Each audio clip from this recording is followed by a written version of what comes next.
Goldilocks out, milk tea in. Ito ang caption ni Chloe San Jose sa kanyang bagong hairstyle. Sa social media ni Chloe, nagbahagi ito ng kanyang mga larawan na kung saan kapansin-pansin na bago na ang kulay ng buhok nito. Marami din nakapansin na kinuhaan ng larawan niya sa kondo na binigay ng Mega World sa two-time gold Olympic na si Carlos Yulo na kanyang boyfriend. Pinuri naman ni Carlos ang bagong hairstyle ng kanyang girlfriend. Komento ni Carlos, "Grabe, napakaganda mo, mahal ko."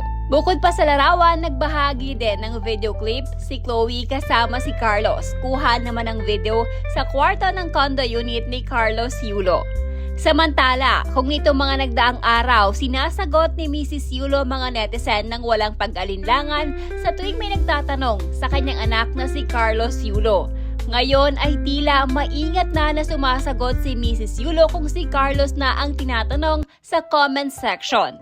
Katulad na lamang na may nagtanong kung malapit lang daw ba sa Venice Plaza nang pinuntahan ni Mrs. Yulo kasama ang pamilya nito sa unit ni Carlos. Tugon ni Mrs. Yulo ay hindi umano niya alam with smiling emoji. Ayon tuloy sa netizen, mukhang onti-onti na umano naghihilom ang sakit sa puso ni Mrs. Yulo para sa kanyang anak na si Carlos. Kaya naman excited na ang ilan sa pagkakaayos ng mag-ina kung sakali man.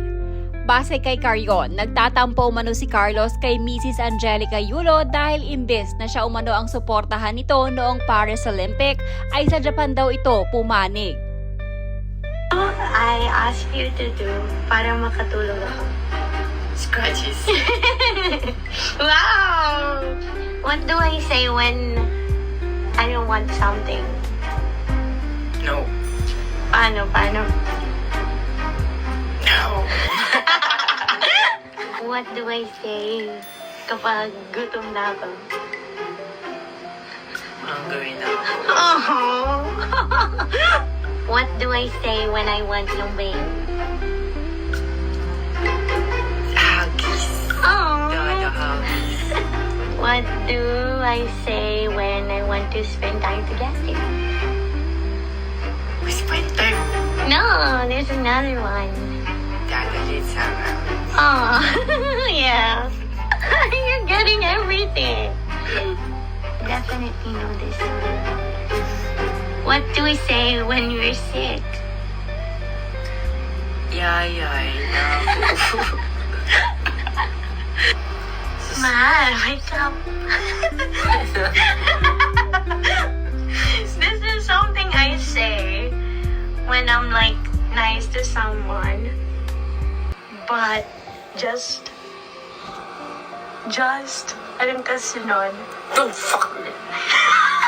I'm ready. What do I say when I don't want you here? Go away. No. There's one more. When I tulak ikaw. I scratch you away. Dapat kapag may parangal or TV guesting, si Kaloy ay kasama ka sa camera or may interview man lang kahit konti. Unfair naman, bakit sa mga former athlete na nanalo ka sa mga partner sa TV guestings? Be strong, guys!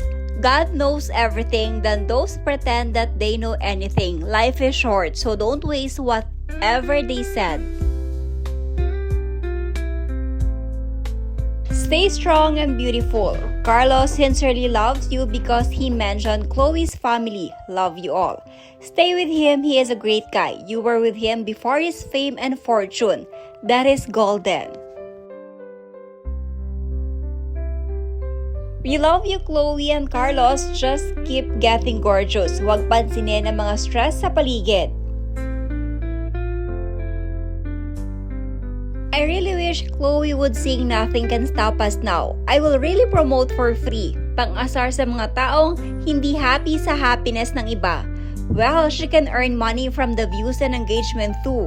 Look, Angie May Tommy, magaling siya mang-asar sa manlalait sa kanya at nagkapera siya sa mga bashers. Deserve and for Chloe for sticking to Kaloy kahit his family being a toxic, squammy mess and when everyone's doubting Kaloy's decision with his pro career. Time to leave them alone. Pag-pray na lang natin si Kaloy na may he be surrounded by the right people.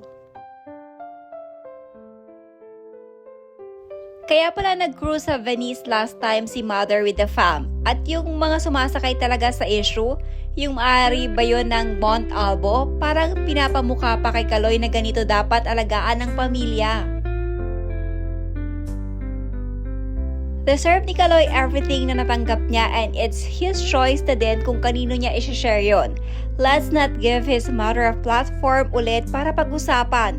Let him enjoy this kasi na-rob na yon sa kanya the moment he won, so hayaan na. Forget about the bashers and the haters. Enjoy life at its fullest. Ang cute yung dalawa. Support both of you and more happiness and success pa. When a man is in love, she will not be ashamed of showing his childish attitude. Thank you for being his home. Parinig siya about selling vegan longganisa post about strangers treating her family to dinner. As if naghihirap talaga sila and it's Chloe's fault. Paano naman yung mga post niya about 13,000 stickers, then before mga post niya na pamporma, where was she getting the money for those from? Tapos, nang biglang naghirap, may nabasa akong comment na she snorted the money. Honestly, with the way she's acting, I wouldn't be surprised.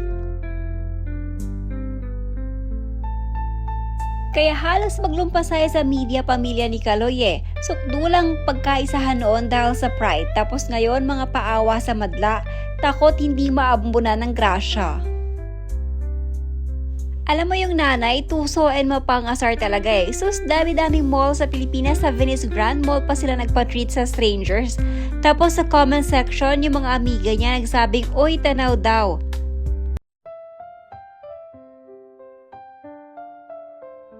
Deserve ni Kaloy everything na natanggap niya and it's his choice na din kung kanino niya i-share yon. Let's not give his mother a platform ulit para pag-usapan.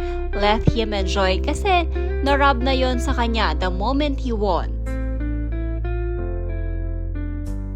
Deserve and for Chloe for sticking to Kaloy kahit his family being a toxic sclammy mess, and when everyone's doubting Kaloy's decision with his pro career, time to leave them alone.